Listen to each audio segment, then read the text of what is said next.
Selamat bergabung kembali di ESQ Virtual Training. Alhamdulillah kita sudah membangun 3 prinsip untuk melindungi nilai-nilai fitrah yang ada pada inti spiritual center kita. Star Principle membuat kita memiliki jiwa tauhid. Angel Principle membuat kita merdeka dari harapan pujian orang lain. Dan Leadership Principle, Anda sudah bisa menjadi leader yang mumpuni. Akan tetapi apakah semua cukup? Belum, karena kita harus senantiasa mengikuti perubahan zaman. Kita harus mampu menyesuaikan dan senantiasa membuat bahwa hari ini apabila sama dengan kemarin adalah rugi.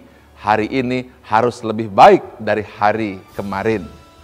Oleh karena itu saya ingin sampaikan beberapa contoh agar kita paham apa yang dimaksud dengan prinsip keempat, learning principle atau prinsip pembelajaran.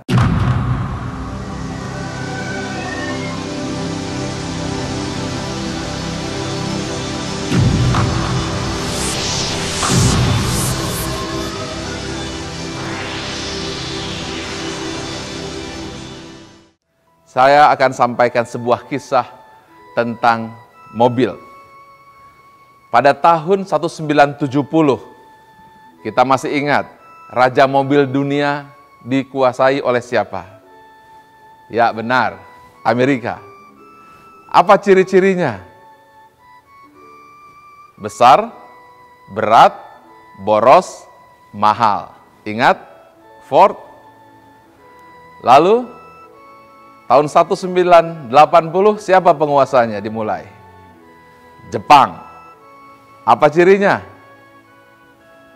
Murah, ringan, hemat, irit. Kenapa bisa seperti itu? Inilah yang disebut dengan Kaizen, yaitu proses untuk senantiasa membuat lebih baik. Konsepnya adalah plan, do, check. Action. Rencanakan, kemudian laksanakan, cek mana yang baik, mana yang buruk, eksekusi, jalankan.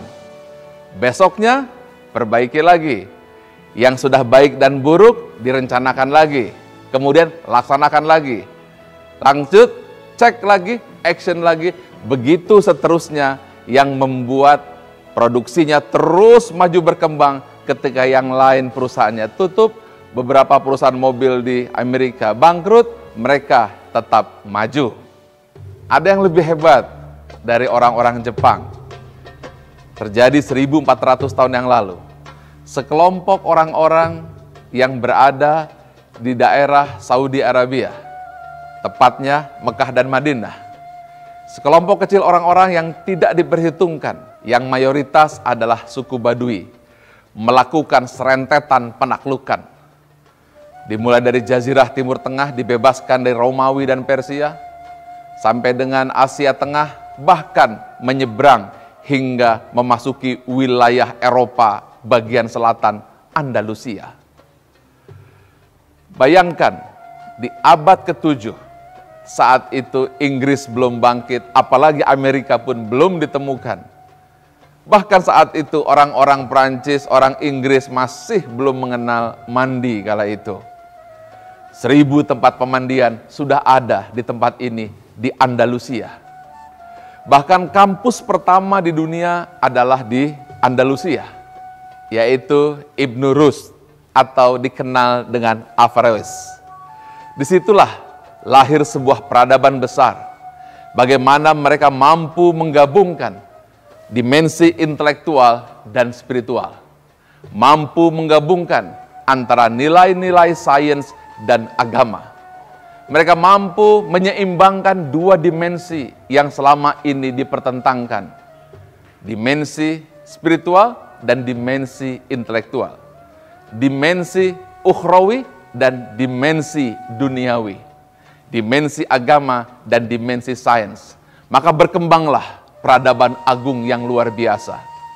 Beberapa orang-orang yang mungkin Anda kenal, seperti Muhammad Musa bin Khawarizmi, penemu bilangan biner 01 yang akhirnya melahirkan teknologi digital 010. Ibnu Sina, ilmu kedokteran. Ibnu Majid, ilmu kelautan. Inspirator Vasco da Gama. Ibnu Nafis, pakar kedokteran yang menemukan sirkulasi darah 400 tahun sebelum Harvey dan 300 tahun sebelum Servet. Abdul Qasim menyelidiki TBC, tulang punggung 7 abad sebelum Percival Pott menemukannya. Al-Farabi, ilmu fisika. Dan Ibnu Rus dari Cordoba dikenal dengan nama Averroes yang menjadi pemicu gerakan Averroisme di Eropa dan menjadi awal Renaissance, kebangkitan Eropa. Saya akan jelaskan nanti bagaimana kombinasi dan strategi mereka menggabungkan dua dimensi ini. Kombinasi ini ketika digabungkan terjadi perubahan yang sangat hebat.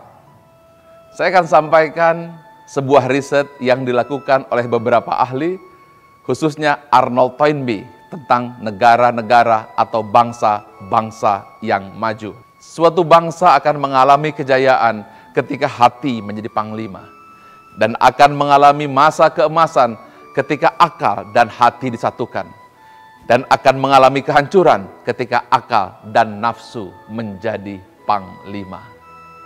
Kita akan lanjutkan bagaimana menyeimbangkan dua dimensi yang berbeda pada pertemuan berikutnya.